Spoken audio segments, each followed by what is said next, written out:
بسم اللہ الرحمن الرحیم۔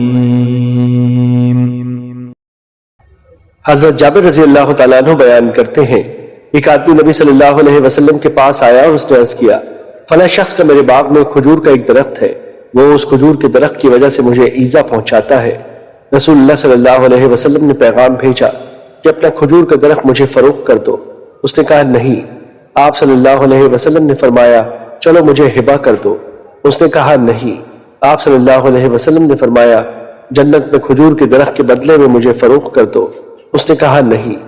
تو رسول اللہ صلی اللہ علیہ وسلم نے فرمایا میں نے سلام کہنے میں بخل کرنے کے علاوہ تجھ سے زیادہ بخیل کوئی اور نہیں دیکھا۔ مشکات المصابیح حدیث نمبر 4665۔ حضرت ابو سعید خدری رضی اللہ تعالیٰ عنہ بیان کرتے ہیں، حضرت ابو موسیٰ رضی اللہ تعالیٰ عنہ ہمارے پاس آئے۔ انہوں نے کہا کہ حضرت عمر رضی اللہ تعالیٰ عنہ نے مجھے اپنے پاس بلا بھیجا۔ میں ان کے دروازے پر آیا اور 3 بار سلام کیا۔ مجھے جواب نہ ملا تو میں لوٹ گیا۔ انہوں نے مجھ سے پوچھا تمہیں کس چیز نے ہمارے پاس نہ آنے دیا؟ میں نے کہا میں آیا تھا اور آپ کے دروازے پر 3 بار سلام کیا تھا، لیکن تم نے مجھے جواب نہ دیا، اس لیے میں واپس چلا گیا، کیونکہ رسول اللہ صلی اللہ علیہ وسلم نے مجھے فرمایا تھا جب تم میں سے کوئی 3 بار اجازت طلب کرے اور اسے اجازت نہ ملے تو وہ واپس چلا جائے۔ حضرت عمر رضی اللہ تعالیٰ عنہ نے فرمایا اس پر دلیل پیش کرو۔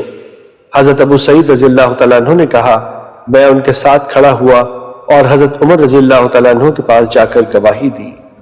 مشکات المصابیح حدیث نمبر 4667۔